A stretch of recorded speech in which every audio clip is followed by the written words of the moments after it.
Where the क्रॉडेड सिंग, ये movie available हुई India Netflix में अराउंड 15 जनवरी 2023, पर ये वेस्टर्न कंट्रीज में काफ़ी पहले यानी कि 1-2 महीने पहले से अवेलेबल थी।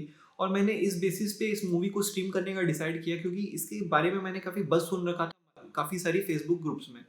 ये मूवी बेस्ड एक सेम नाम की नॉवेल पे जिसकी डायरेक्टर है डेलिया ओवेंस, और इस मूवी को डायरेक्ट किया है ओलिविया न्यूमैन ने। और इस वीडियो के 2 पार्ट हैं। पहले पार्ट में हम लोग रिव्यू करेंगे इस मूवी का कि अगर आपने ये मूवी को नहीं देखा है तो whether you should stream this movie और स्किप दिस मूवी। और सेकंड पार्ट में ये उन ऑडियंस के लिए है जिसने ये मूवी को देख लिया है, और हम काफ़ी डेप्थ में जाएंगे, एक्सप्लेन करेंगे कि मूवी एक्चुअली हमें कहना क्या चाहती है। So using the time stamp you can directly jump to the second part if you have already watched this movie.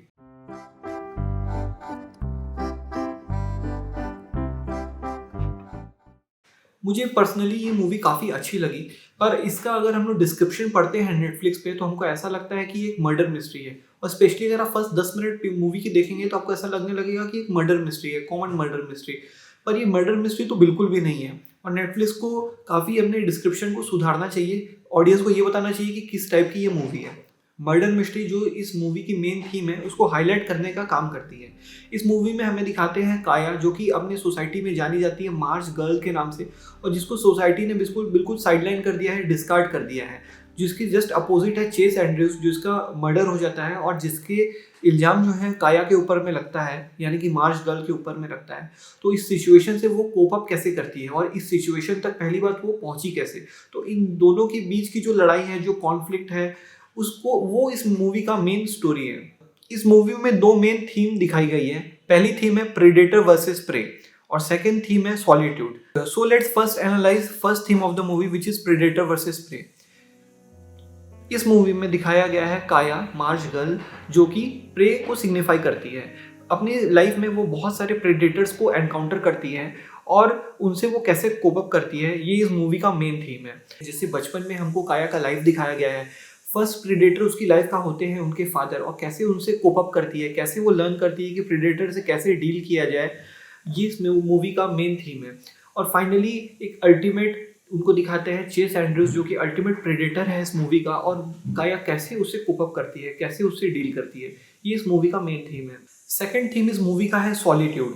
इसमें एक वर्ड मैं बताना चाहूँगा, आप लोगों ने जनरली सुना होगा 2 वर्ड, एलोन और लोनलीनेस। एलोन और लोनलीनेस दो हम लोग इंटरचेंजेबली यूज़ कर लेते हैं, पर इन दोनों वर्ड्स का मीनिंग काफ़ी डिफरेंट है। Whereas alone is a physical kind of state, loneliness is a mental state, यानी कि अगर भीड़ में होके भी एक इंसान अलोन नहीं है पर लोनली हो सकता है। तो इस चीज़ को इस मूवी में काफ़ी अच्छे से दिखाया गया है कि काया कैसे एक समाज में रहती है पर वो लोनली है, अलोन नहीं है बट लोनली है।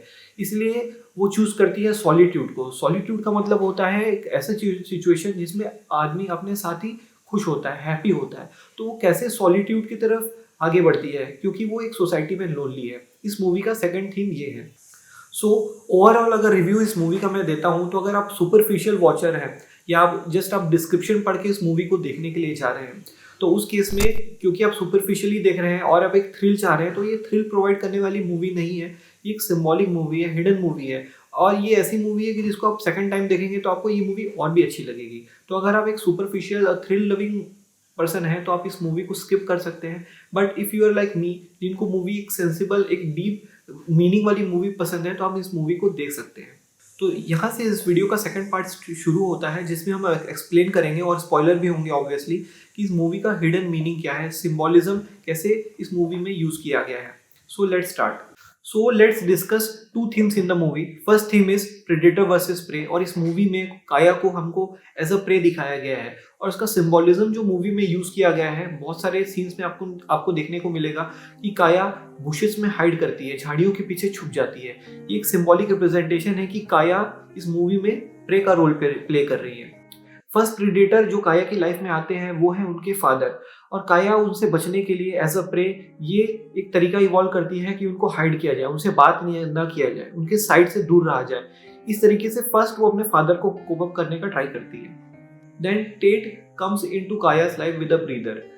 टेड भी नेचर लविंग पर्सन है, सेम टू काया, इसलिए काया को उसके प्रति एक फॉन्डनेस डेवलप हो जाता है, और जब वो बड़े होते हैं तो उनमें एक लव अफेयर होता है।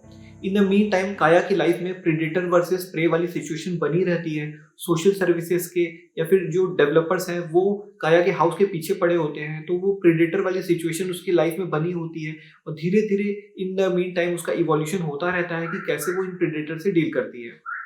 दो ब्लैक कपल इस मूवी में हमको दिखाया गया है, मेपल और जंपिंग, उसके प्रति भी कैसे फॉन्डनेस बढ़ जाती है काया की, क्योंकि उनकी सिचुएशन भी काया की सिचुएशन जैसी ही है, क्योंकि उनको भी ब्लैक होने की वजह से सोसाइटी ने एक तरीके से डिस्कार्ड कर दिया है, तो वो लोनलीनेस वाली फीलिंग उनके अंदर भी है। तो इसलिए काया टुवर्ड्स टेट और ये ब्लैक कपल, क्योंकि ये लोग सब सिमिलर सिचुएशन में हैं, एक फॉन्डनेस इनके बीच में डेवलप हो जाता है। और then the ultimate predator of the movie Chase Andrews आता है। चेस एंड्रूज फर्स्ट इंस्टेंस ही हमको समझ में आ जाता है और काया, हमको ये समझ में नहीं आएगा अगर आप मूवी देखेंगे तो काया कैसे इस चीज को मिस कर देती है, क्योंकि जो चेस एंड्रूज है वो बिल्कुल भी काया के टाइप का नहीं है। फर्स्ट इंस्टेंस, फर्स्ट डायलॉग से ही ये चीज आप मूवी में पिक कर सकते हो। अगर आप ध्यान से देखेंगे तो इसमें आपको चेस एंड्रूज और जो टेट है, इनका जो फेस कट है या इनका जो बॉडी स्ट्रक्चर है, ये आपको काफी सिमिलर लगेगा।